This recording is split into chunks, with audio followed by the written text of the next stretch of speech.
One of the other measures on the ballot has to do with the three strikes law, and it would modify that law. Mr. Jackson, do you approve of that? Prop 36, I'm not in agreement with.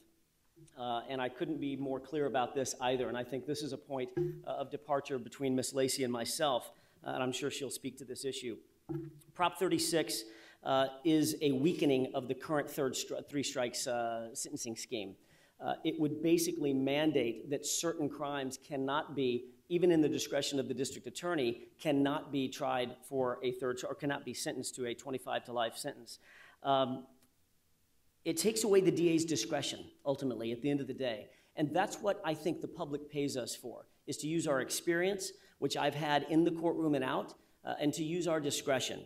It gives judges discretion rather than district attorneys in some cases. Is that what you're saying? You think the DA ought to have that rather than the judge? Well, Warren, there are two different, you're talking about two different things. Under Romero, of course, a judge does have a discretion, or the discretion to strike strikes.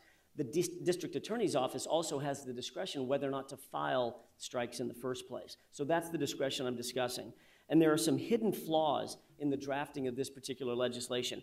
By the way, I should say up front, I am supportive and I will continue the current three strikes policy that this administration has had since 2000.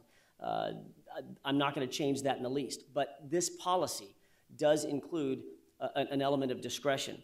The problem with the drafting of this current legislation is, and the police officers in the room should understand this, certain felonies would be utterly removed from the three strikes formula as we know it today. Attempted murder, aggravated assault, assault on a police officer, unless the perpetrator uses a machine gun. Those would all be excluded from our current three strikes formula, such that we could ask for a third strike even if the current felony is non-serious or non-violent. I think those drafting errors do violence to the spirit of the law. I will not support it. Ms. Lacey? I do support the current initiative because I think it mirrors very closely our policy.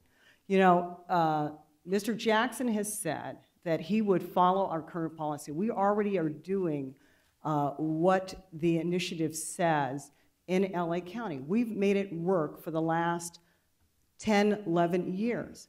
And so what we're saying is, and you know that there are constantly challenges to the three-strike policy. This is a way to take our way of doing it and make it statewide and protect it from any further erosion by some radical modification. So it's very important that we do this.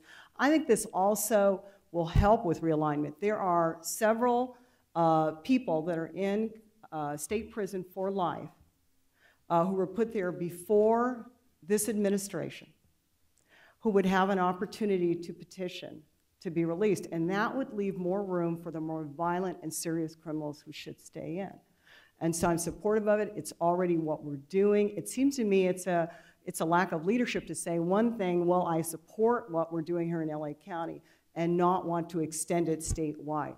Our office, Warren, has been active in drafting that legislation. There are many that have gone on record as supporting it, and I support it as a common sense way for us to make this policy work throughout LA, throughout the state of California. And so I do support it, and it is a big difference between Mr. Jackson and I. You have anything to add to that? Just briefly respond. Ms. Lacey is absolutely wrong. She's just dead wrong. It is not the current policy. The state law, the initiative, the ballot initiative, is not the policy that we currently have in the district attorney's office. We can use our discretion. It's been a long time since Ms. Lacey's been in a courtroom. Maybe she's forgotten that certain circumstances require that we will, in fact, use our discretion. Head deputies throughout this county, head deputy DAs, are asked on a consistent basis, can we seek a third strike sentence even though the policy is, the presumptive policy is, that we won't? Can we deviate in this particular circumstance? In fact, if I had someone, and if the office had someone that was previously convicted of attempted murder, assault on a police officer, maybe another attempt of some kind, a violent attempt, and that person is now caught walking down the street with a deadly weapon. The deadly weapon is an N3 felony. The deadly weapon is a non-serious, non-violent felony. But that might be a circumstance we would seek a 25-year to life sentence, and under this new proposition, we would be foreclosed from doing so. That's why I don't agree with the proposition. Okay. And may I respond to As the that? number two administrator in the office, have you in fact, even though you're not in the courtroom, been involved in deciding whether or not three strikes is going to be invoked? Yes, and this is where Mr. Jackson's lack of experience and leadership shows. In our office, in order to seek, to take a second strike and make it a third strike, you have to get approval from a director.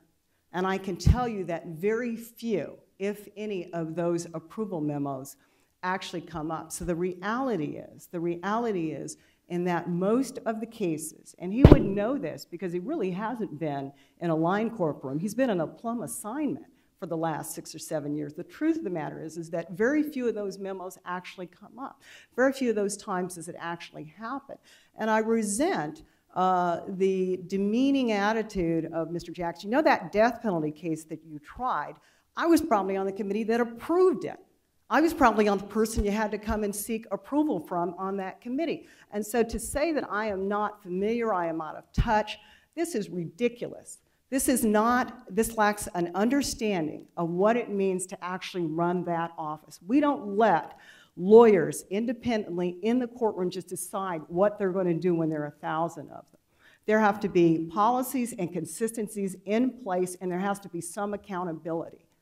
And it seems to me that if you're going to be ready to lead an office of 1,000 prosecutors who will do whatever the heck they want to do without some leadership, you need to know some factual things about what's going on throughout the county. And that is a big difference between our understanding of how this office works. I understand how the office works. I have not been in an elite unit taking a couple of years to try a case and claiming you know exactly what's going on in the line level. I've spent most of my career on the front lines doing some of the cases that you're talking about. The chances are that I have probably prosecuted more third strike cases than Mr. Jackson has. That's probably the truth.